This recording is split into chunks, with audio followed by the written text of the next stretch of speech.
What's up, guys? Welcome back to the Trout Wrangler Podcast. It is currently Friday, February 7th at about 2 o'clock p.m. Um, what time is it there? It is noon. So, Noon? yep. Hey, so we have a guest today. His name is Ian McCreary. I'll let you introduce yourself a little bit, Ian. Hi, I'm Ian McCreary. I work for Wyoming Trout Unlimited, but I've been an avid fly angler for at least 15 years. I grew up fly fishing. Or I grew up fishing in Oregon, um, specifically targeting trout and then salmon. At spin fishing. I think like most people, how they get into fishing, fly fishing is starts with spin gear. My daughters will probably be one of the few that start with fly fishing and then only do fly fishing for the most part. I know they've done some spin fishing, but I don't think I've picked up a spin rod in years, to be honest. Oh, yeah. I haven't either. I actually started bass fishing, and I bass fished all through college. And recently, I got all my bass rods stolen. Oh, And the only ones that didn't get stolen were my fly rods. Is it's like, somebody goes into the back of a truck and all they see are bass fishing rods. They're not going to take the ones that are in tubes. So I was sitting there, I got them all stolen. I was like, you know what? It's probably for the better. Sold my boat, and it was one of those things. I was just like, I'm just going to put all my eggs in that fly fishing basket from now on. So it's kind of an it's unfortunate series of unfortunate events, but it actually worked out in the long run. yeah, it's definitely I think more addicting. I just find the activity level of it to be a little bit more engaging. I never got into bass fishing in Oregon just because that's not really a huge target species. I know there's tons in the Willamette and the Columbia, but like I just didn't have a boat to do that in Oregon. Yeah, it's But tough and it's boring.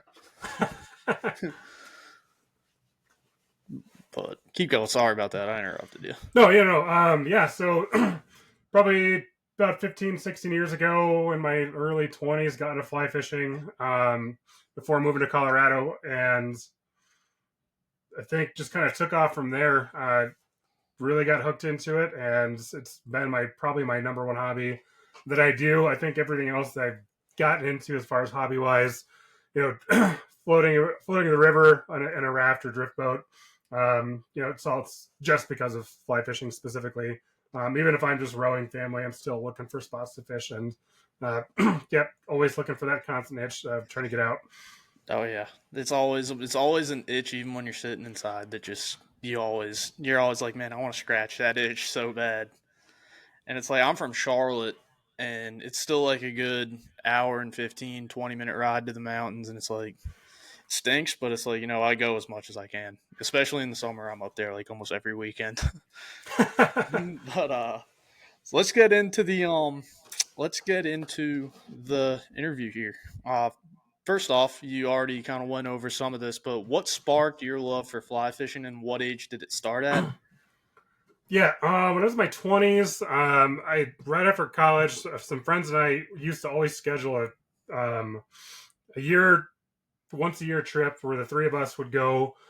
You know, whether it was first year we went to Alaska, and then we went to I think California, and that trip died off. But it started as a trip for the three of us to kind of stay connected after college.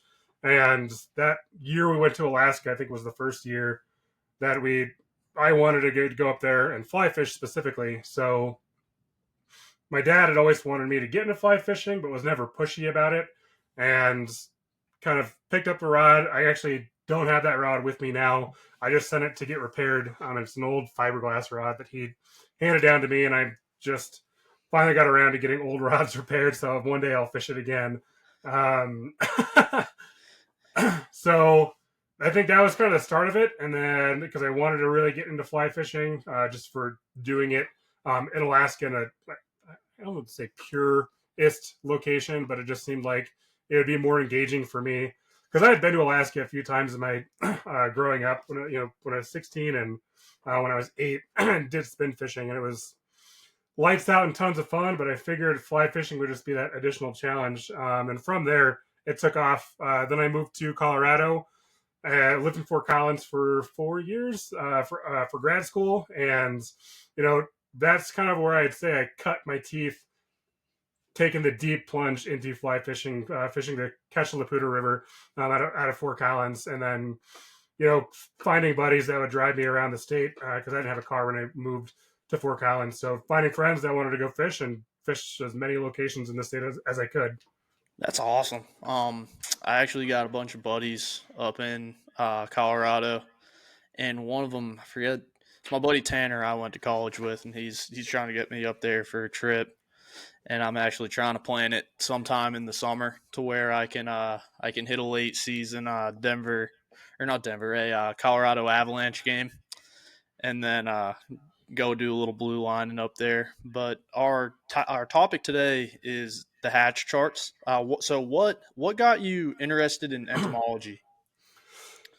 So I think when I first was getting into fly fishing, in Colorado, and I think most places, Colorado in particular, it's always about match the hatch, match the hatch, match the hatch, and I was starting to dabble into fly tying, and so I think this direct connection to entomology was definitely fly tying and kind of learning the different bugs and tying flies to represent those.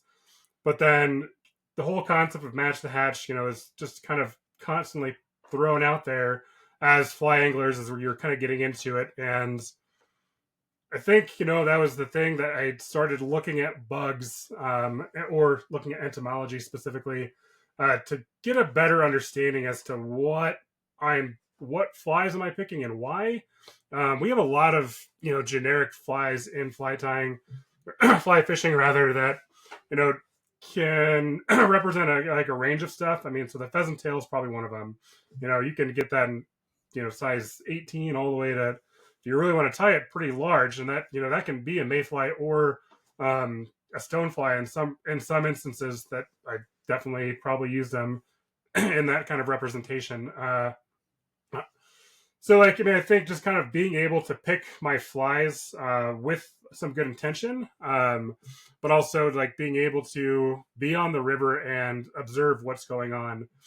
And then also, I think the whole thing that's made me take even more of a deep dive into entomology has just been really just kind of understanding when should I be fishing certain flies. I by no means am a scientist for entomology. My degrees are in education and English, so I'm your backyard entomologist at best. So it's all been self driven from fly fishing for sure. And so I think that kind of that drive is when do you pick flies? A good example would be your caddis. It's probably your most effective time to fish a caddis is going to be in the morning and then the evening. Typically, caddis emerge in the morning at first light. They once it gets hot, they tend to move off into the bushes, and for most species, this is pretty generalized. And then in the evenings, those caddis will come back and lay their eggs. So, just kind of having an understanding as to when should I be fishing a caddis pattern is really helpful in my mind. Obviously, a nymph you can fish kind of whenever as far as that goes, but I would say just being a better angler for me, trying to be a better angler was kind of that. Where's the thing that can push me in the right way?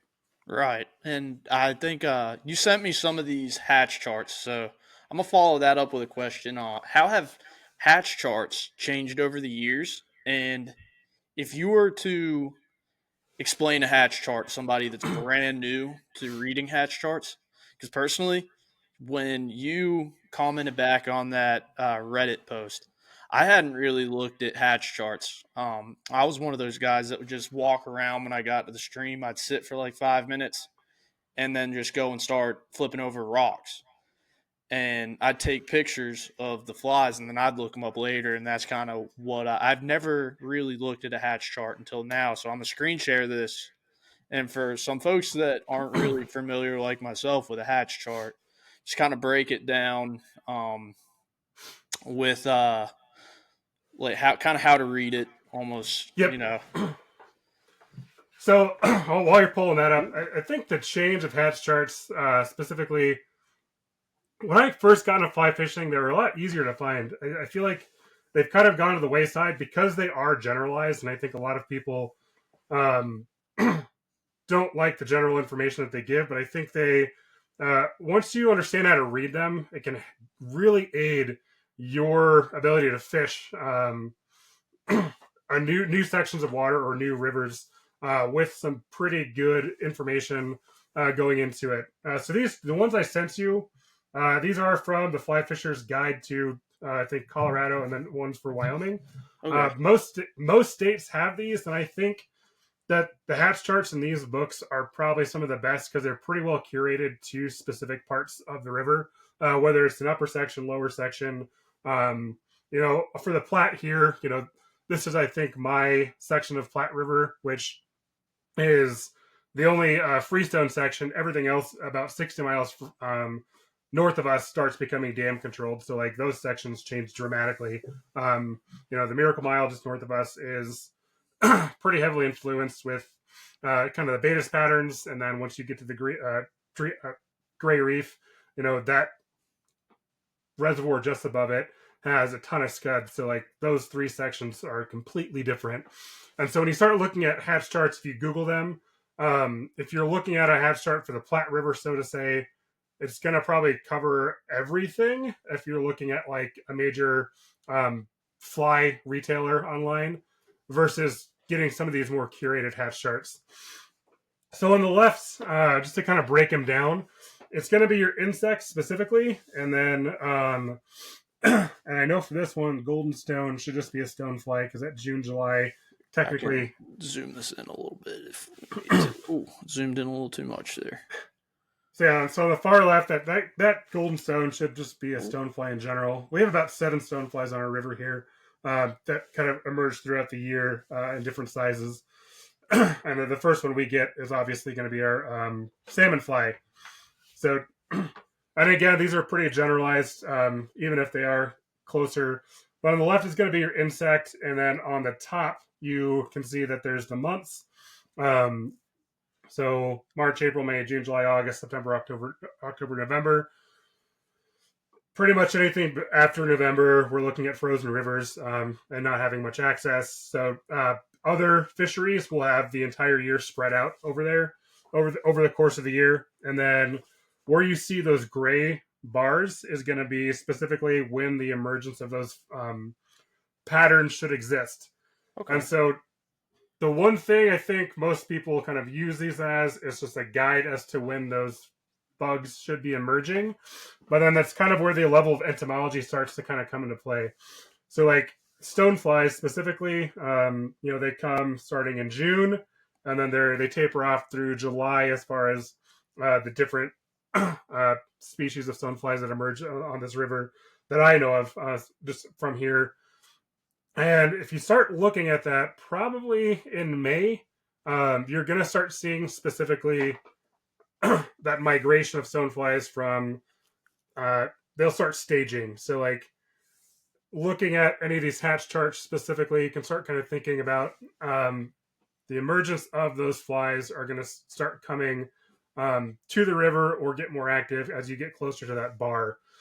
And that could be selecting your fly size. So if we're looking at a caddis, this is saying that they're going to start emerging near the end of May. So up until early May, you can probably start fishing a larger size of your caddis pupa in the river or peeping caddis at that point, because they're going to be starting to get more active as they kind of get to and their emergence stage. And of course, like for caddis, and then like probably some of your like midges here, it's not going to be specific to the exact species with the Latin name. It's just because these are pretty generalized. I have not gotten that far, starting to learn Latin names of bugs. I don't know if I'll get that far. Yeah, I don't think I will either. I know it's like the regular terminology of the bugs, but it's crazy some of the Latin names that they have. And to a point, it gets hard. Like there's some tiny variations. You can start getting super detailed with them, and I know if you start looking at it, you're only going to be able to tell the difference between like a handful of them under a microscope. Exactly. It's like I'm not going to take the time to. I don't even own a microscope. It's like I'm not going to take the time to bust out a microscope and sit there and kind of, you know, Yep. go in depth about it. So yeah, basically, kind of the idea is this should give you an idea as to when these patterns or these bugs should be emerging at their peaks. And then the other thing, kind of like when you look at generalized hatch charts, I didn't send you one, but if you look up a hatch chart online for a river, and it's just, let's say, like the Poudre River is probably a good one. I don't know if I sent you that one. Let's see. I'm gonna stop sharing this one. Is it the? I had it right here. I'll screen share this one quick. So I do like that one as well. Hold on, let's see if it's that's the one right here. Is this the one you're talking about right here? Yep. So this one's so this is pretty generic as far as the river. If you've ever fished the Poudre in Colorado, um, from the lower sections in Fort Collins all the way up to the top where the headwaters are, up the Poudre Canyon, totally different as far as kind of like when these hatches are going to emerge. So the best idea is kind of thinking of how to read this is the earlier stages of the hatch chart when the emergence is going to be. It's kind of looking at the terrestrials. Is going to be lower in the river system. So if we're looking at terrestrials on that one, or is there stoneflies on there? Yeah. So if we're looking at do stoneflies on that. I tried to get it as big as I could. If I used any other way to do it, it was gonna mess it up. Here, let's see. Okay. Yeah. Let's see. We can go. I can go off the caddis from this one too. Okay. That's fine. Sounds good.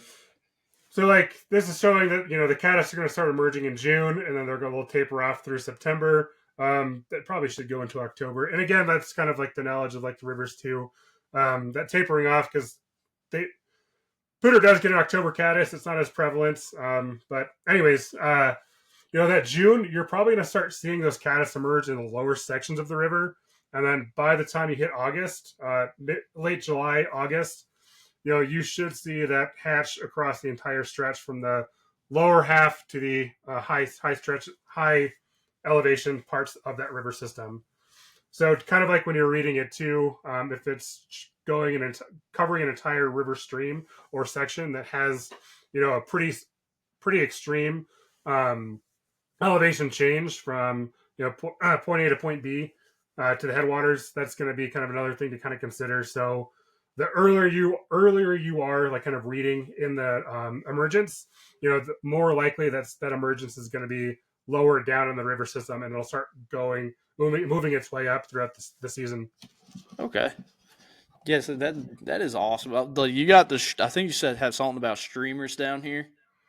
How often do you throw a streamer up there? I feel like whenever I throw streamers, I typically I like to.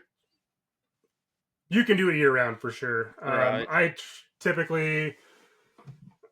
I would probably quantify myself as a nymphing junkie, so I nymph probably way more than I should. But I typically, if I'm going to throw streamers, it's either going to be on still waters, or I like throwing streamers during high water, like when it's murky, just trying to get like an aggressive strike. And then leading into like the brown trout hatch and like late fall, I'll probably throw streamers in the fall as well, just because you can get some pretty aggressive strikes. Right. I think that's one thing about fly fishing here in North Carolina is you can go and throw a big streamer all day, and it's either going to be like hero or zero. You're either going to catch a giant or you're not going to catch anything at all. Unless, like you said, it's like high and muddy, you're on like a delayed harvest stream and you're just trying to catch a big one. But I think I put myself in that. I live and die by a hopper dropper. There's a reason why it works, though. I mean, I think exactly. It's probably. If we had time to go into indicators, I could probably do a whole hour on talking about indicator fishing. Yeah, we could get into that after this because we're probably gonna have a ton of time.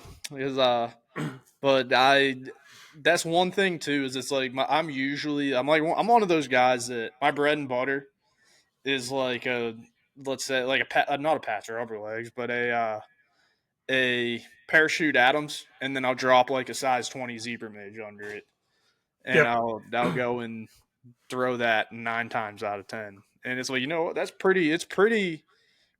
What am I trying to say? Dang. It's pretty. Shoot. I do pretty well on it. I think everybody does. I think that's one of those things. But it's like I think a lot of people get like you think of a hopper dropper.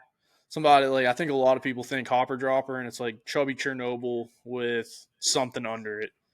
It's like you could throw some of those smaller dry flies on it because it's like when I first started fishing, I'd throw it above like a chubby Chernobyl, and I'd see fish come up to it and just nose off of it, and I had Yep. no idea why. It's like that's probably way too big, and it's like Right. now it's like I hardly ever throw a chubby when I'm throwing a hopper dropper. But Yeah, unless you're trying to dangle something pretty heavy off of it, yeah, you can get away with pretty um, light flies as far as like parachute atoms that can hold even a tungsten bead, like a smaller tungsten bead like pheasant tail. It's probably gonna manage it just fine. you're right. I throw a perdigon under them too. I call it perdigon sometimes. I don't know why. Purdy turds. Yep, exactly. Yeah, I'm gonna start using that one. I've never heard that. That's a great one. Oh my gosh, I'm gonna start using that. That's awesome.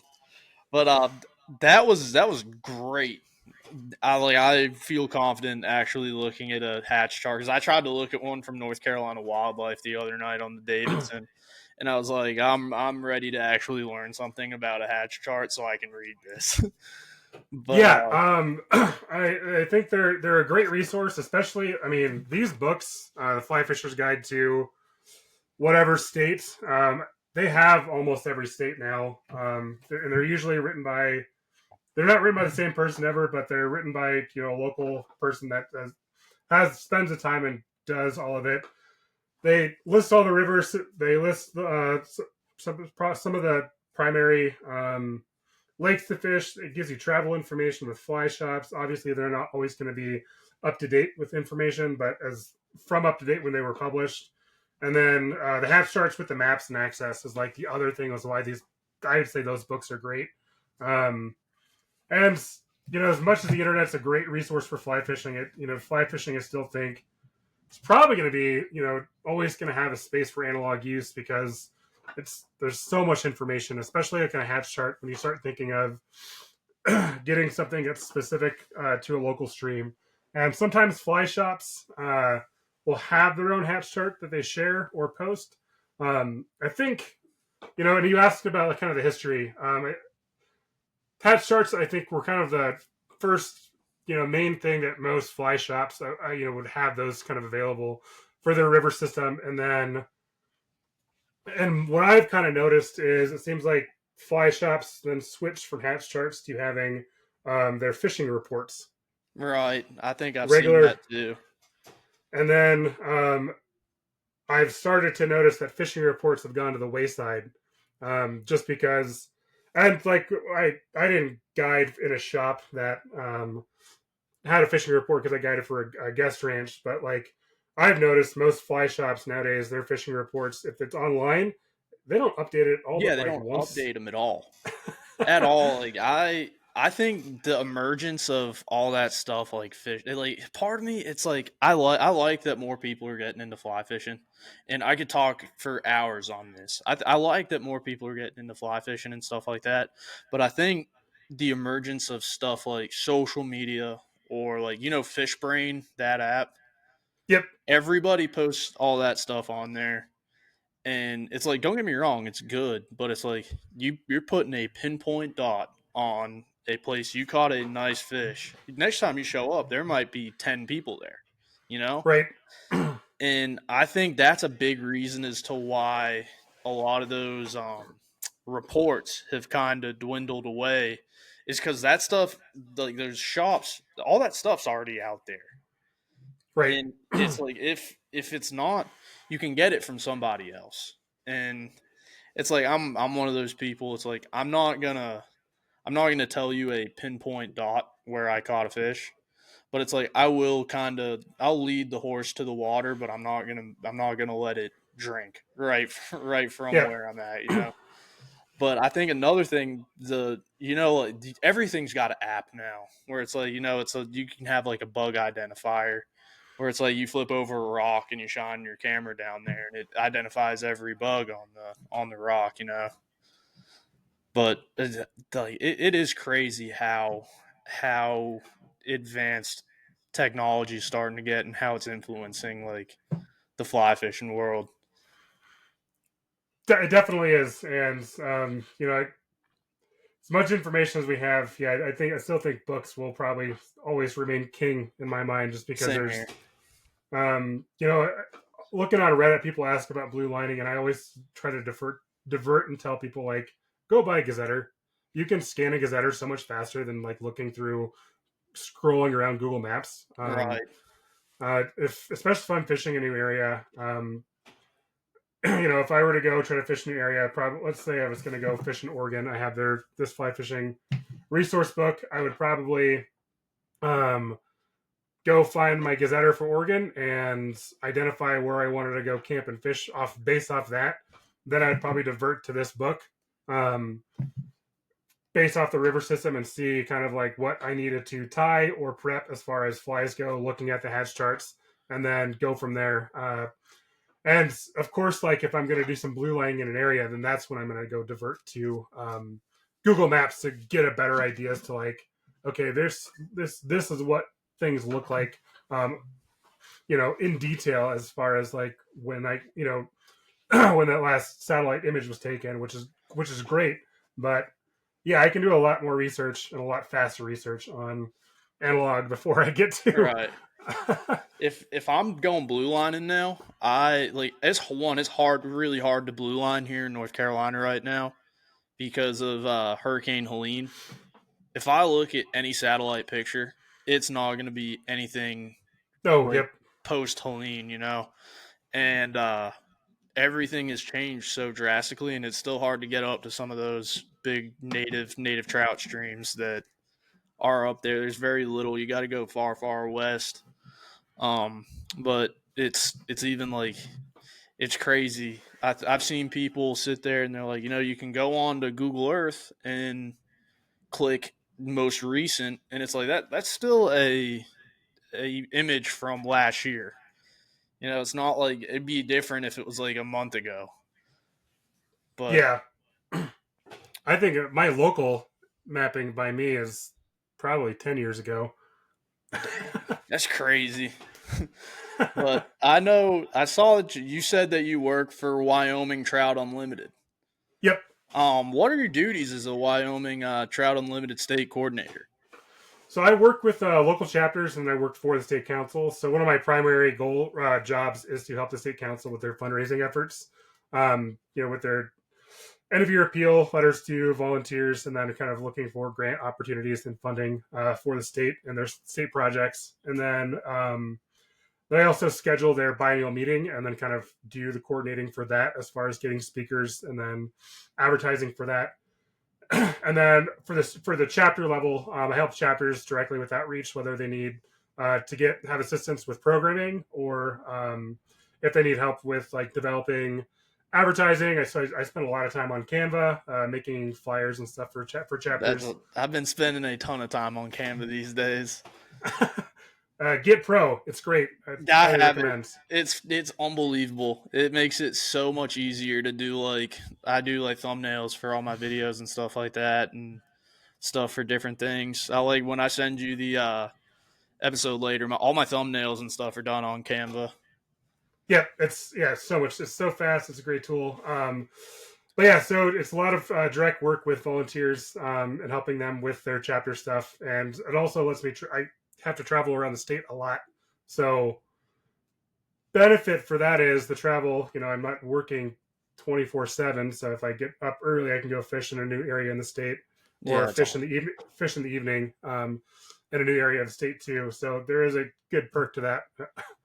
that's awesome. So I heard something. You know how Ross and Coors Banquet did that whole collaboration. Yep. Yeah, that over I think it was in Golden, Colorado. Um, it might have been probably, but another podcast was talking about how like a decent amount of that money went to other clubs in Colorado. But it could have been completely wrong. I forget what podcast it was. I think it was, it was another podcast. But I wanted one of those reels so bad, so bad. I looked at it as a guy who enjoys several cold course banquets a year. I was like, man, I need that thing. It's so sweet.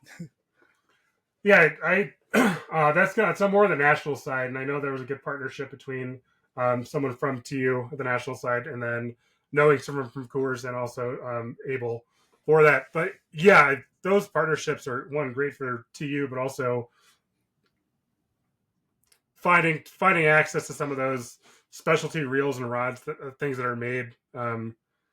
Not in my pocketbook book at the moment, but I do hope one day that I can start collecting some of those specialty items that kind of come out. Deal. Just obviously having your finger on the pulse for some of those things too. It's hard to keep track of all the time. Exactly. It's like I've been trying to hunt down one of the Grateful Dead Ables for the longest time, and everybody wants like all of your appendages for it. And I'm like, that's crazy. I'm not paying $4,000 for a reel that's going to sit in a case for as long as I have it, and it's not even going to go on a rod, you know. Yep. But like, what's the favorite part of your job working at TU? I think working with chapters and kind of getting to see like the different areas.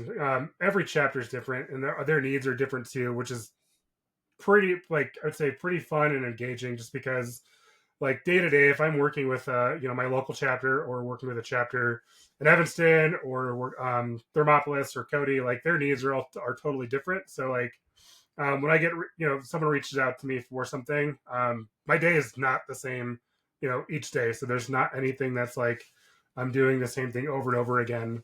And then I get to work with national staff across the state for different stuff.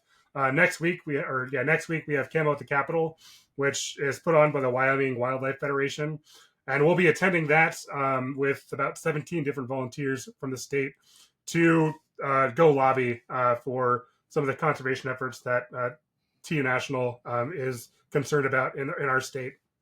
Is it I think I saw something about it. Is that where I think it's the lobby for the dam system? Um, I don't know if there's a ton of different bills. I'm not sure all of them that we're focused on specifically, but yeah, that would be one of the like that would be a type of thing that we will probably look at in a meeting come Monday with the core people that are going to go in attendance. There's a state employee that is covers that information. He'll tell us what we should be looking at as far as like talking to senators and congressmen, pro, for, or against. And then on Thursday when we go to Cheyenne, we'll be able to go talk to senators and congressmen, kind of with a good kind of marching order. And again, like it's been a good coordination and working with national staff to get this kind of event off the ground with as many volunteers. Last year, I was the only TU member from the state, just because the council sent me. That's pretty good, though. I mean, that's awesome that TU National's behind all that, like 100%. And I am a member of TU, as every fly fisherman should. And I love everything they've been doing. I think another thing down here is the Captains for Clean Water. That's Yep. another one that I'm pretty big into, because I lived in Florida for 2 years and fished a lot of those fisheries, and it's horrible what they're doing down there. But I think how they're pumping all that water out of Okeechobee, that's just disgusting. But Yeah, that's the benefit I think with Captains for Clean Water or any like let's say nonprofit organization that cares about conservation in the fly fishing space. It's not to plug my work or specifically, but I would say like there's a need for it. We just anglers are probably the best eyes on the water. for these kinds of things, just because there's a passion for maintaining fisheries, and then also just like um, enjoying the natural beauty of the spaces that we fish. I mean, I know some people are stuck fishing like inner city fishing, but like still, I mean, you don't want to be fishing inside a city with trash everywhere. So Exactly. I mean, I live in Charlotte, and I had an episode a couple weeks ago. I got bored one Friday. I was getting cabin fever. I was like, I want to go and fish somewhere, but I don't want to drive all the way up to the mountains. I went into inner city Charlotte and fished some of the just like stream systems. It was horrible. The amount of stuff. I was like, next time I'm down here, it's like I picked up as much as I could, but yep. it's like it was so bad to the point where I'm like, dude, like this is stuff in people's backyards. It's like, why don't you care about this more?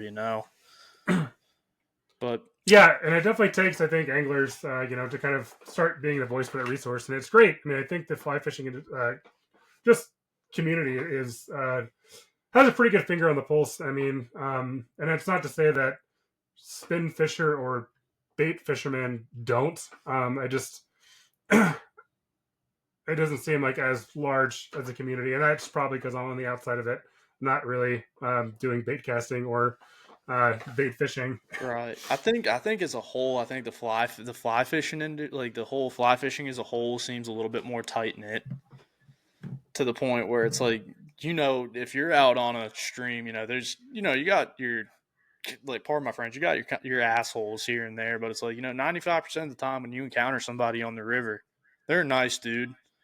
Well, you'll sit there, swap flies with them, tell stories, fish with them for a little bit. It's very seldom that you got one of those guys that's just kind of like a dickhead about everything. But I just think it's a lot. It's a tight knit group, no matter where you're at. Yeah. But if you could give this is a pretty big question. This could be long, but if you could give somebody looking for a job in the fly fishing industry 3 pieces of advice, what would they be? And explain a little bit. um, One, I would, if you're young, I mean, I think guiding is kind of a good interest piece, and I think everyone wants to be a guide, but also like it's not for everyone. When I guided, it was great. I enjoyed it, but like just kind of where I was working, it does not work for having a family. Had I gotten into guiding younger, probably would have been really like probably engaging, and I probably would still be a guide today because I would have transitioned my life around that at the time, but I didn't, of course. But I'd say look at all your assets as far as like your training and what you can do. I classically, English was my undergrad, and I got a master's in English education. So like I'm trained to be a teacher, like by trade. But like got involved with a local nonprofit that's kind of in line with TU. But some of my friends locally kind of started, and that kind of got me in the nonprofit space and kind of gave me the skill set to do my current job. So like just kind of thinking about like all your assets you have as far as training and other experiences you have, it's going to go a long way. Like it doesn't mean you don't need to be, the best fly caster or the best person to be a guide. But if you're passionate about it and you maybe have some interest or some skills in education, you might be a really good guide, because it's not about catching fish. It's about, connecting with people and like giving them like the right information to cast or whatever. So again, like I would say, kind of look at all your skill sets you have, and then how can you leverage them? And that's probably, the English side of me kind of thinking of like, as far as like analyzing stuff. I'm not a good grammarian, but I love the analysis portion of stuff. So that's kind of where my degree in English kind of comes into play for a lot of stuff. So like how can you analyze your skill sets and then market those to parts of the industry? And it's a huge range of stuff in the industry. I think the low hanging fruit, social media. I mean, that's kind of low hanging fruit. You can become a influencer if you want. I've tried doing some stuff to grow my own channel just as far as interest. It's hard. Very hard. I'm too lazy to care. That's kind of how I am right now, because it's like I have a full-time job, and it's like I kind of like I have a TikTok, I have an Instagram, I have like my little side gig for fly tying. I have this, and it's like I don't really put as much as I can towards it because it's like I'm literally like 6:30 to or say 5:30 to 2:30. I'm hung up. I work at a golf course up the road from my apartment doing maintenance, and it's like I get home and that's really my only time to really do it. I'm off early today because we just get off early on Fridays, so it's like I kind of sit down, do my podcast, and then at night it's like I prep for all the podcast episodes on Friday. But it's like the whole influencer thing. I think that's a whole nother thing, man. I mean, it's insane how many of them there are, and I think the market's kind of starting to get flooded with them. Yep. So I mean, that's the low hanging fruit. I wouldn't say go that direction. I tried like vlogging my cancer journey. I got burnt out just like trying to talk about. I felt normal, so like, what am I going to post tomorrow if I felt fine? Right. So like, I mean, yeah, but like, so yeah, figure out leverage like kind of where your skill sets are. I mean, I think everyone can be an influencer, but I would say probably veer away from that because it's kind of not a dying space, but I think if it takes a lot of attention and time. And I mean, I have not tried to film myself fishing, but I, I love Ben Sittig, a huge fly fisherman. He's really engaging to me as far as like when he does his camera chest stuff. But I see other YouTube guys doing their camera chest recording, and it's not as engaging to me for some reason. And so, like, I would not want to ruin my fishing with the camera. That's kind of how I am too. Like I've done it, but it's like I literally only do like stuff on TikTok from like my phone. I have like a nice DSLR, but it's like I use the DSLR more for photography just because you're out there. I can keep the camera in my backpack, and it's like that looks really pretty. I'll take it out and snap a picture.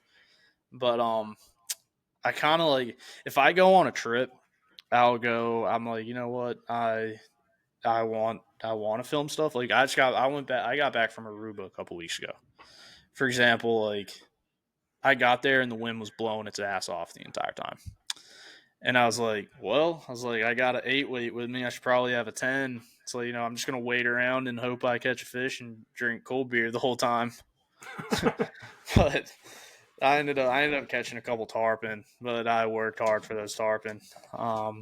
But I loved the one thing I thought it's really funny. Not really funny, but was clever was your TikTok name. No. That was so clever, dude. I was like, damn, I was like that is super clever and like a good way to, you know, put things like it was awesome. I was like nymphoma. That's just a good way to kind of, put a play on words but that I saw your other posts on Reddit and I was like, oh my gosh. I was like, so are you cancer free? I'm a year and change out, so I'm now waiting. Just update scans. And there's probably hope to eventually kind of revitalize that nymphoma TikTok account at some point. I just got to figure out kind of what I want to do with it. Right. Tying flies probably is going to be like the direct outlet. If I get into it, I'll probably do tying flies with shitty voiceovers and give bad information. Dude, I tried to do the voiceover thing and I was like, I'm not like a super serious dude. And it's like I think it's that UV guy on YouTube. He's just got the right voice for it. He's got like a Morgan Freeman type voice to where it's like, I kind of like listening to these dudes this dude's fly fishing video, like this fly time videos. It's like I do it. I tried so hard. And I was like, you know what? I'm just gonna put like Billy Strings or something over my videos. I'm just gonna quit talking over them. But, yeah, it's hard. So if I do, it'll probably be something where I just kind of give incorrect information as I tie the fly, or loose information to make it funny. that's what I was thinking. I was like, man, I could tie flies and do like a tiny comedy routine, and it probably like be decent. But I was like, somebody would pick it up, and it's like I go and apply for a job, and somebody be like, yeah, that's not good. but yeah, I guess to get back to your question, other right. getting into the industry, it's a big industry as far as if you start thinking of the levels of kind of employment strategy. You can be a guide, that's fun.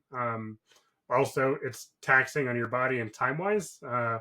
Just in the Mountain West, if you're a guide, you're guiding probably 7-8 months straight if you go full time, and then you're off for 3 to 4 months if you don't travel elsewhere for it. So it's you got a money making season and a money spending season.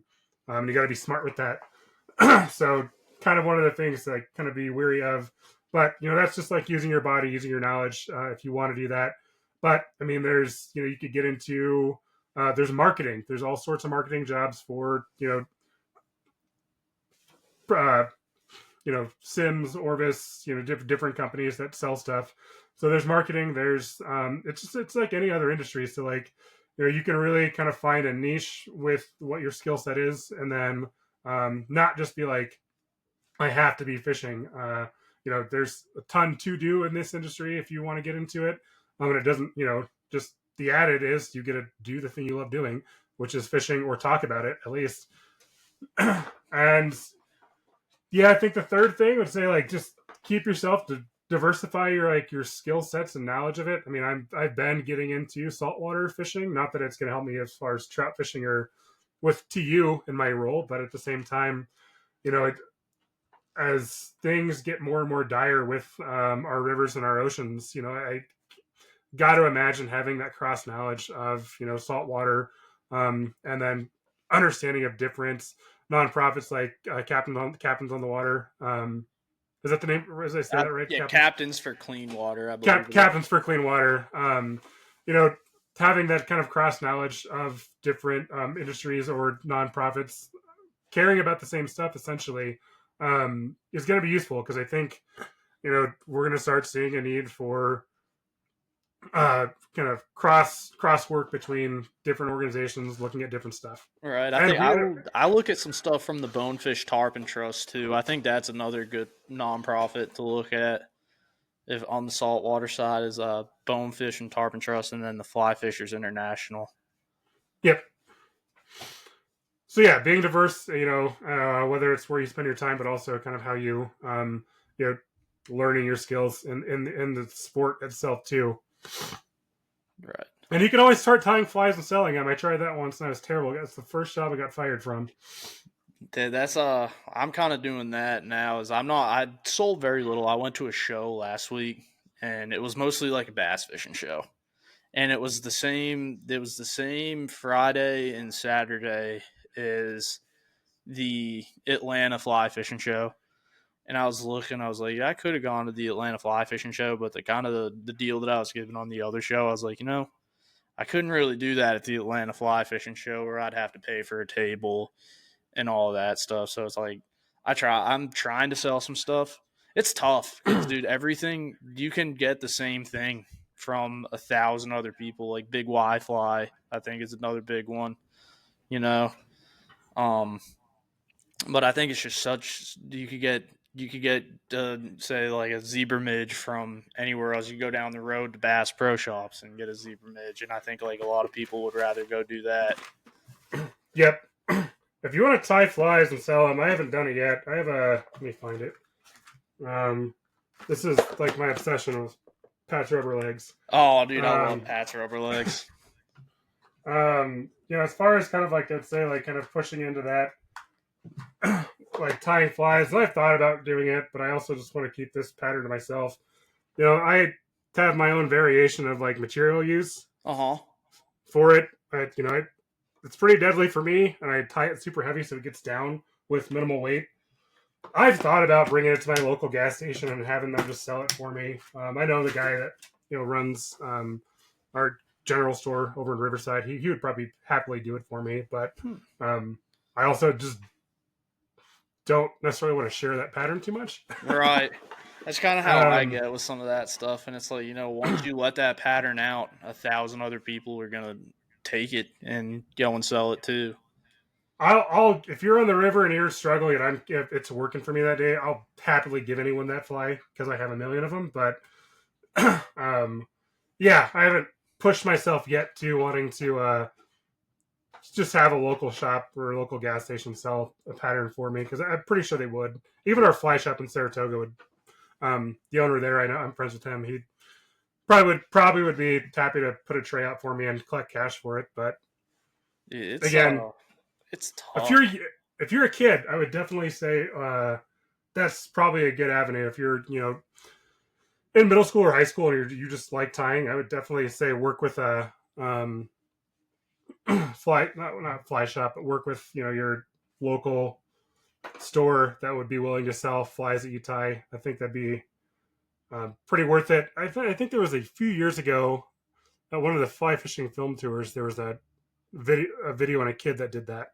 Yeah, that's always pretty cool to see, is that fly fishing film tour thing. But so you ever watched Wildfly? Yep. So I used to work out at the same gym as Wildfly here in Charlotte, and he would tell me about all these flies he tied and all these places he'd go.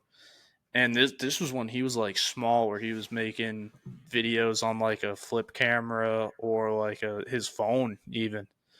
And all of a sudden, like I moved, I went to college, Scotty went to college, and all of a sudden it's like he was on everything, Sims, everything. And I was like, oh my gosh, that's Scotty I used to work out with.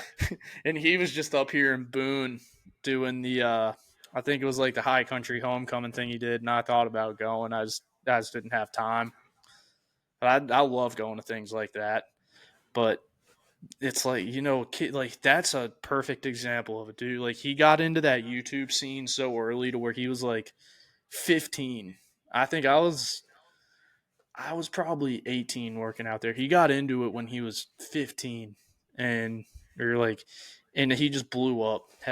He made all the right connections, and he was same thing, living in Charlotte, and he was just up in the mountains as much as he could.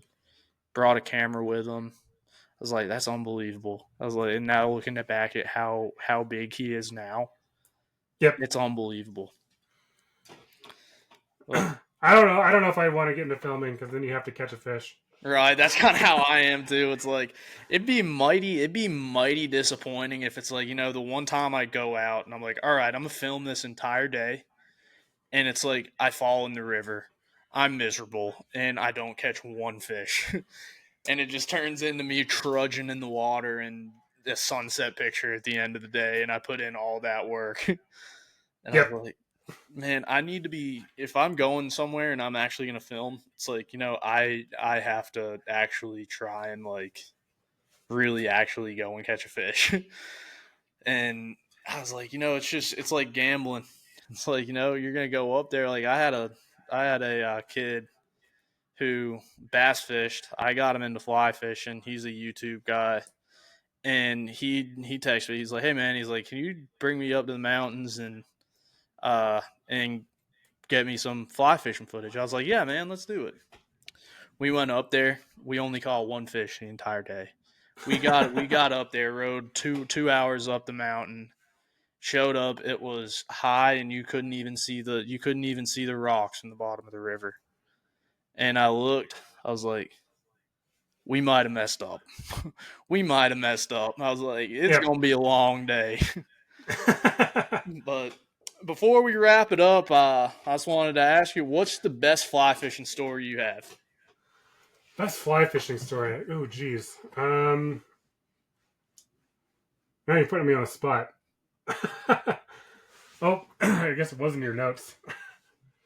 Best fly fishing story. One that's coming to mind was from this summer. We went. My wife's family has a property up in northern Wisconsin over in Rhinelander. So we drug our raft out there and we fished. Few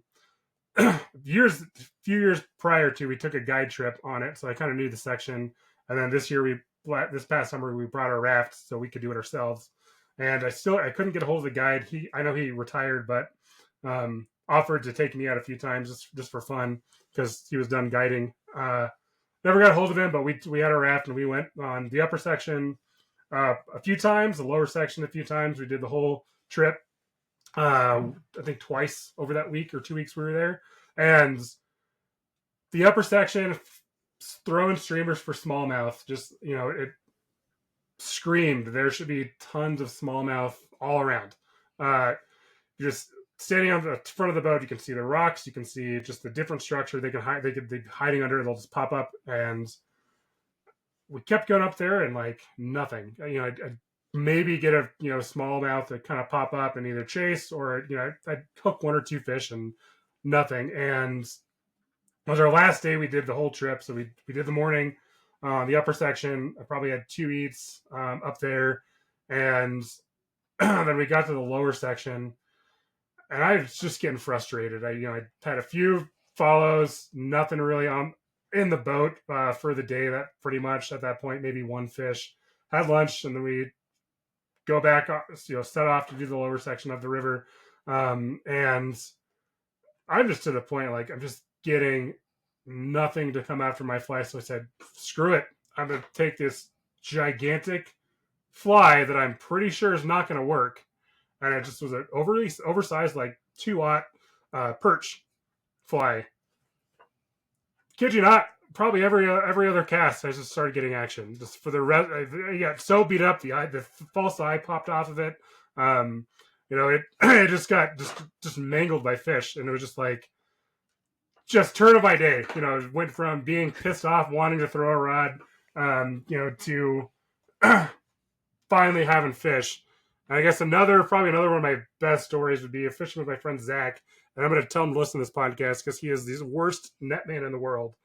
We were fishing over in it's the Miracle Mile, and so there's one section that it's pretty high amount of fish during the time of year we were over there. So like we just kind of all cracked a beer and we played 3 strikes, you're out. So you just throw your nymph rod rig in there.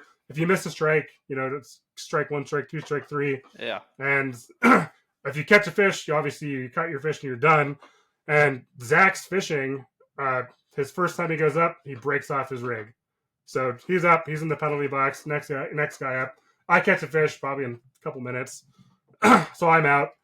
Our friend Jeff, he gets up, same thing, a couple minutes, he catches a fish. Then it's Zach's turn, he gets up there, breaks his rig again.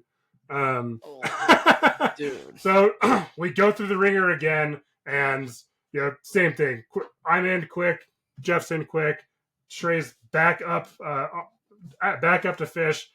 Third time in, breaks off, and he just has a meltdown / tantrum. Throws his rod down. It's like, I'm done. I quit. We give him our rod, re-rig him. He catches the fish finally, and then so finally he's happy because we had been catching fish all day. He struggled, and then later on, like as we're still kind of messing around at the river, drinking beer, and kind of playing this game and catching fish. I hook a big fish, and we have a terrible video of it, but Zach Shrey goes to net my fish, misses it. Oh. So I start walking back because it's right above a ripple. I start walking back. He gets in position again, tries to net it, misses it. And then I walk all the way to the bank, walk through the fish down the ripple, kind of faster water, finally get it in the net after I think 2 more misses. And our friend Jeff, who's filming this whole just shit show of him trying to net this fish, he goes, there goes Shrey.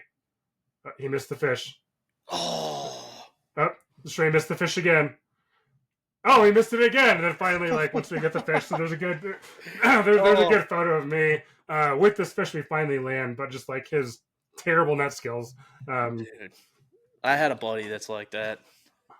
Very funny. I still make fun of him to this day for it.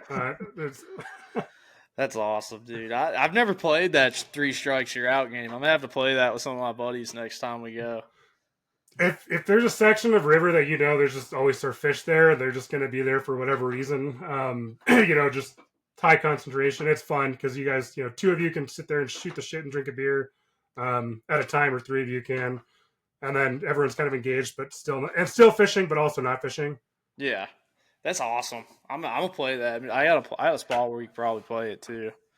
But That's really all I got, man. I really appreciate you putting up with my ADD and everything all today. I should have told you I have horrible ADHD before I started the podcast. But dude, I greatly appreciate you coming on, man. I'll hope to have you on again sometime, man. For Yeah, sure. I'd be happy to That was a come on. great episode. If you want to talk about indicators, I have a lot of, again, personal experience knowledge about indicators. I wouldn't say I'm the best indicator person, but I could blab about indicator fishing for a while too. Yeah, when we get off here, I'll shoot you my number, and we'll put together another day to do some indicator fishing talks and stuff like that. But dude, yeah, once again, dude, I greatly appreciate you coming on, man. It was a great episode. I hope a lot of people get some knowledge out of that, and I'm actually gonna start studying up on hatch charts now, man. I greatly appreciate you bringing all that to my knowledge. Yeah, thank you. Yeah, thanks for having me. This was a lot of fun. And anyone that wants to look into hatch charts, I mean, I think, especially if you're doing a new river, pull up a hatch chart to get an idea as to what you're going to go when those bugs should be emerging, but also like realize like those bars are like those highlighted points, kind of give you an idea as to when some of those nymphs are going to be also active as well. But sounds good, man. I'll shoot you the link later. I'll also post something on Instagram with like a little clip and stuff like that, and I'll tag you in it. Just shoot me your Instagram if you got one, and TikTok if you got one. I'll tag you in that. And dude, once again, thank you, man. I hope you have a great rest of your day, man. Awesome, thank you. And have fun out there in Cheyenne next week. Will do. It should be a good week. There's a lot kind of going on in the state as far as issues and legislation for conservation in our state, but I think there's a good coalition between TU and I guess some of our partners that are putting a good foot forward. And not to be talk about politics and fly fishing because they don't mix. They mix as well as oil and water. But it's good that people are kind of concerned about our public lands in the state. Very much so. I think that goes for everywhere, like hunting land and fishing land and stuff like that, man. I think it's just one of those things that we need more people like you going out and fight for our public lands. But thank you again, man. Have a great rest of your day, and I'll shoot you my number when I get off here. We'll plan another episode. Awesome. Thank you. Thank you, man. Yep. All right. Bye. Bye. Let's see. What's up, guys? That was our interview with Ian McCreary of Wyoming Trout Unlimited. And what a great episode. What a cool guy.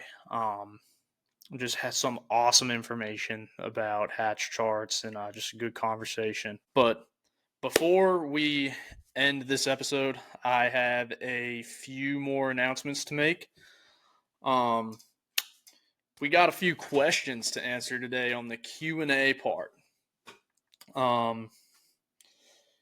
Q&A, we finally got some questions, which I'm very thankful for because, sometimes that can keep a podcast alive. But let's see.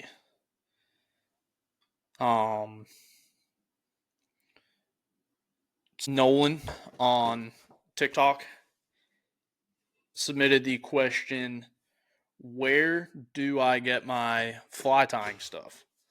I get my fly tying stuff from a little bit of everywhere. A lot of stuff.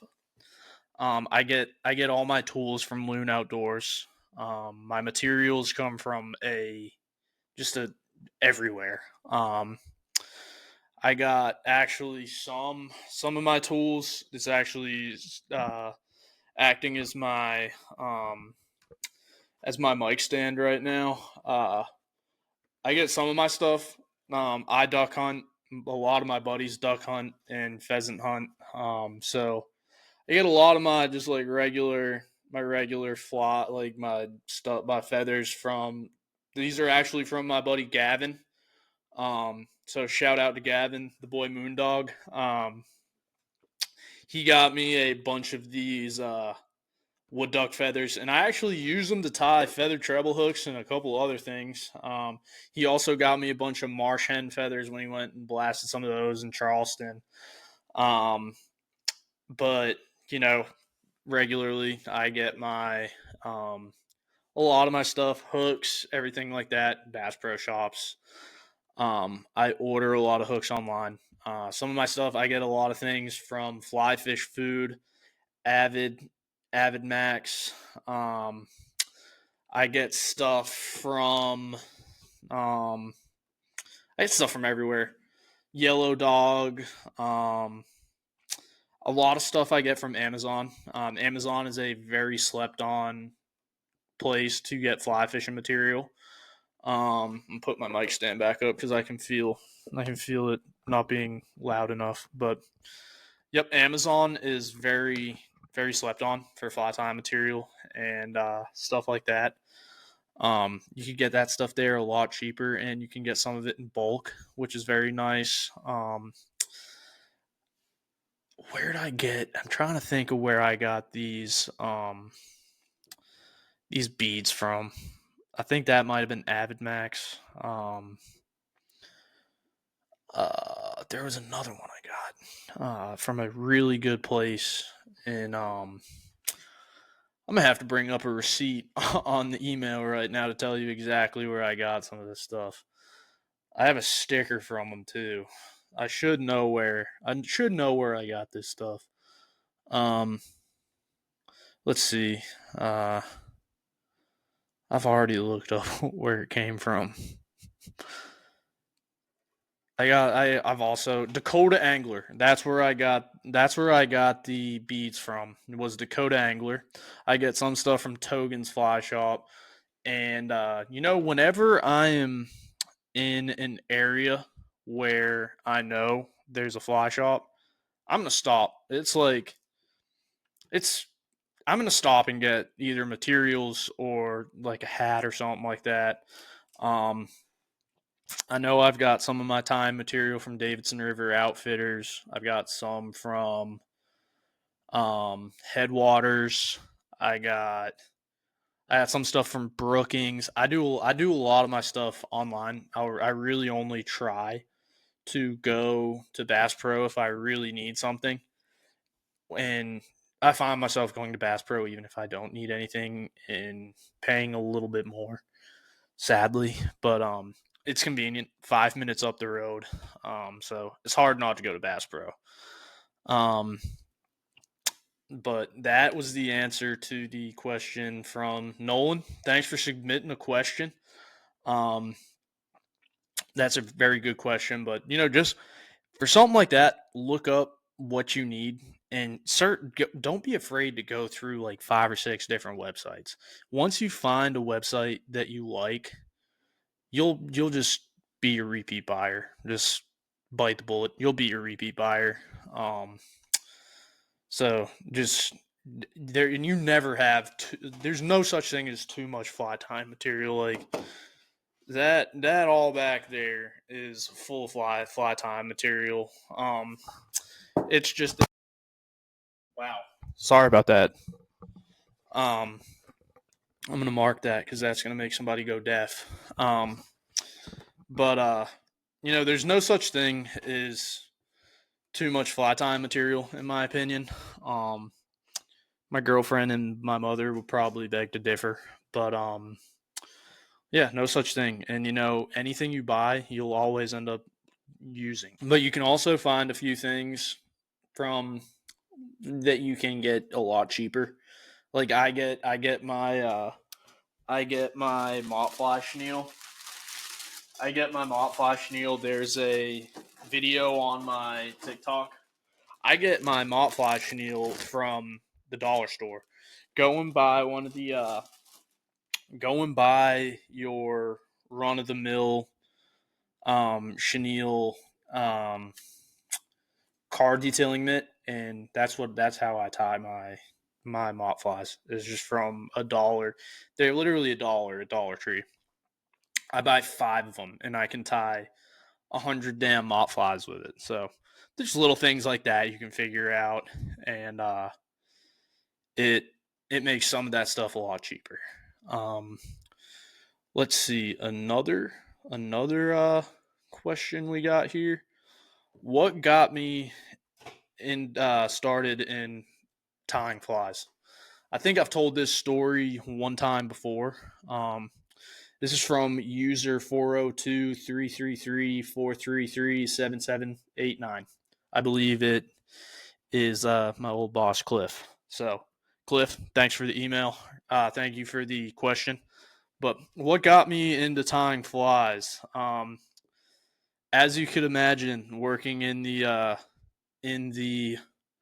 industry that we did, or that I did, Parks and Recreation, I needed some way to unwind when I got home from work, and getting like a way to wind down from, getting screamed at by youth soccer, youth baseball parents. So I just started tying flies as a way to calm myself down after work and kind of like de-stress. And I got more and more into it. The more stressed I began to be, the more stressed out I became. The more flies I tied. So the end of the day, I ended up with a pretty nice collection of flies. So yeah, it all started from trying to like de-stress myself from parents. It wasn't because of you though, Cliff. It wasn't because of you. You weren't stressing me out. It was the parents, and you know who else? Not Ashby or Michael, but yeah, started as a way to like calm myself down. So that's really how it began. But shout out to Cliff. You were a real one. Thank you for the question. Continue to follow the TikTok, man. I'll give you a shout out. I'll give you a shout out. Just just always remember me when Quail Hollow comes around, and I'll help you out, big dog. Just kidding. You always be helping me out at Quail Hollow, and you're a real one for that. But another man, Angelo, aka Urban Nymph. What's your favorite tie to fly? I think that meant to say fly to tie. Um, that is a great question. A great question. Uh, oh man. Shoot, there's so many. Uh, my favorite fly to tie would probably be a slump buster. I love tying a slump buster. It's kind of like a little bit of a brain puzzle.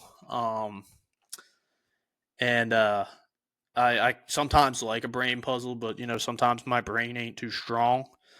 Um, but yes, definitely a slump buster. That is one of my favorite flies. My favorite flies to tie. But that's those are the three questions that were asked today. Shout out to them folks that did ask the questions. The second thing I want to talk about is over there on my TikTok.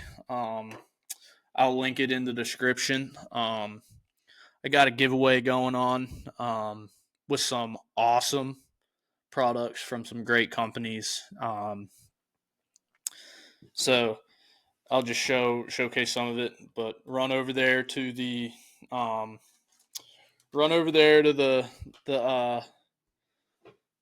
the TikTok and check out some of this stuff. I'm gonna show you guys some of this stuff, and you probably already got a little bit of a sneak peek there. You know what I'm saying? But we got stuff from Free Fly. We got some stuff from Rise Flies, and we actually got a very generous package from Bahio Sunglasses, and we got some stuff from Loon. So we're gonna start with the Bahio stuff. Bahio really showed out for this, and I greatly appreciate them for doing this. They sent us a boatload of stickers here. They gave us 1, 2, 4 stickers. Show them up to you here. This one personally right here is my favorite. Got you a nice little tarpon, New Smyrna Beach, Florida. Shout out to Mosquito Lagoon over there in New Smyrna Beach. You got a bonefish. You got a bonefish sticker. Same thing, New Smyrna Beach, Florida. Got the Silver King sticker. It says Bahio in the middle of it, and got a tarpon over it. And then they gave you the boat logo. Can't really see that too well because of maybe the writing, but it just says Bahio in white lettering. That's good for the back of your truck, laptop, whatever you may want to put it on. They also sent us this cool little mug. It's got a fiddler crab on the back of it. It's actually fiddler crab. I always used to love to call fiddler crabs fiddler crabs. I don't know why. It's like calling them fiddler crabs. But they got the fiddler crab on the back of it, Bahio on the front, and honestly, this little mug, I look at it a little small for coffee. Personally, I would put this is a perfect lowball whiskey mug.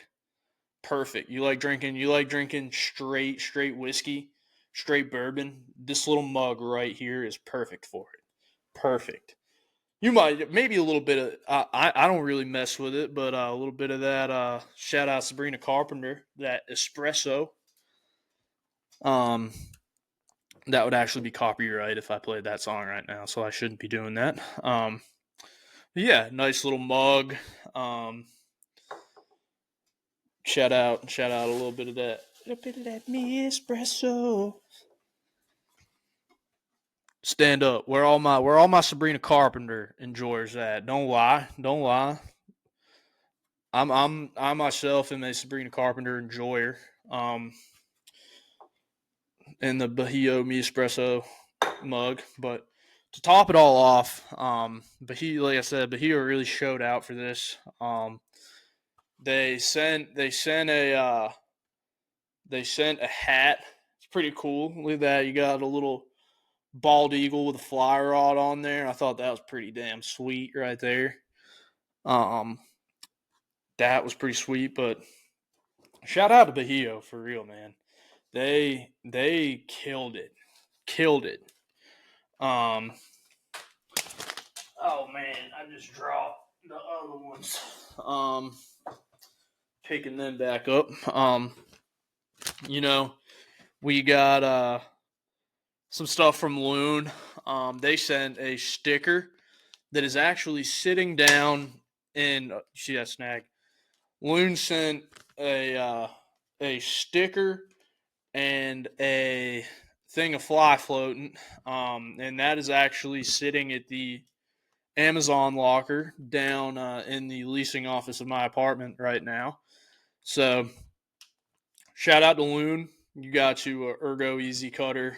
You'll have you some fly floating, and a sweet Loon sticker. I might be able to bring up a picture of it. Pretty sweet. Fixing to be, but it's legitimately down there in the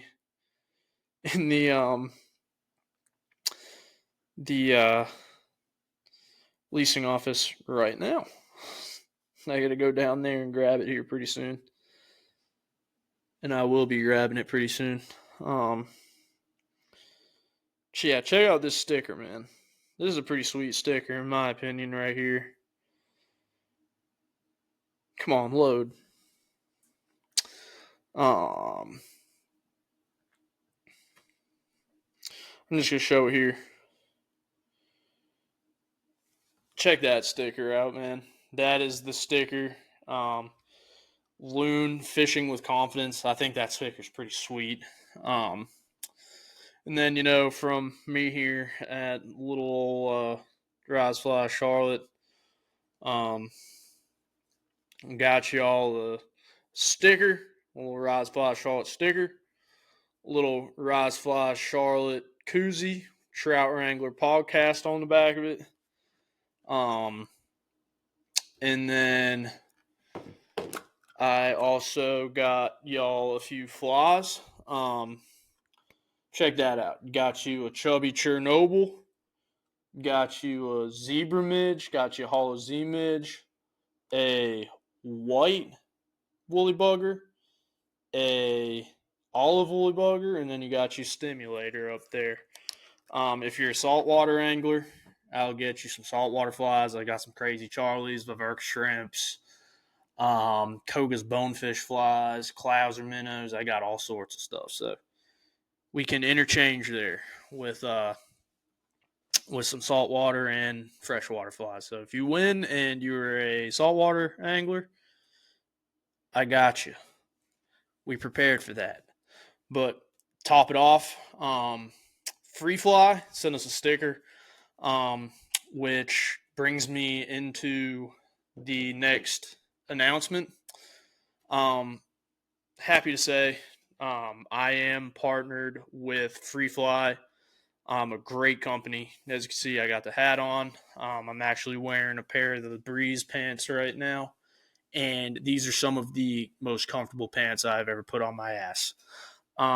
Before I started this giveaway, I hadn't been partnered with Free Fly yet. And I went and ordered some stuff, and they sent me 2 stickers. So that is why there's only a Free Fly sticker. I didn't want to be a greedy dickhead and go straight to Free Fly like days after I got partnered with them to ask for something. So that's why there is not much stuff from Free Fly. But the next go around, I will definitely get Free Fly involved. But there it is. Go on to the TikTok. I will link it in the description, and I will give it to you guys right here. The TikTok handle is, I don't know why I don't have this memorized, but it is Rise, RYS _ flies, FLIES, CLT. So again, that is RYS _ FLIES CLT. So check that out on the TikTok and get you entered into the giveaway of all this beautiful stuff. But other than that, I really don't have much to say today. Shout out to Ian, man. What an awesome episode. We're definitely going to have him on again. We didn't even really get to go to indicators. That'll be a whole nother episode in itself. But what an awesome episode. But that's the end of our episode today. But until then, go catch some trout. Even go drink you a cold Coors Banquet or something like that, and go check out this Free Fly Apparel, man. They just dropped their Spring 25 lineup. I took a peek at it. I'm eyeing a few pieces to add, but awesome material. Everything's bamboo, super comfortable, breathable. But go check it out. Go check it out on freeflyapparel.com. But once again, go catch trout, drink you a beer. It's Friday. This is going to be up at 7:30. Crack you a beer while listening to this. But thank you guys for all the support and everything. Until next week, we got a guy next week too. So stay tuned and tune in.